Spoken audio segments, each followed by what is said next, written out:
বন্ধুরা দয়া করে এই কথাগুলো শুনে যাবেন, জীবনে তো অনেক কথাই শুনছেন, এই কথাগুলো দয়া করে শুনে যাবেন প্লিজ। তোমার কবরে তুমি যাবে, আমার কবরে আমি যাব।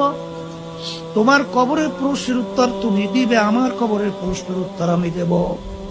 পীরের জন্য প্রশ্ন তিনটা, মুরিদের জন্য প্রশ্ন তিনটা, মালিকের জন্য প্রশ্ন তিনটা, কর্মচারীর জন্য প্রশ্ন কয়টা? না ভিন্ন? না ভিন্ন? আচ্ছা, তোমার কবরে আমি যাইতে পারবো? আমার কবরে তুমি যাইতে পারবো?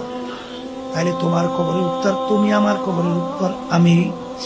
এই আল্লাহর বান্দারা, কোন পীর তো ভালো কথা, পীরের বাবারও কোনো শক্তি নাই। কেউ কাউকে নাজাত করে জান্নাতের ব্যবস্থা করতে পারবে?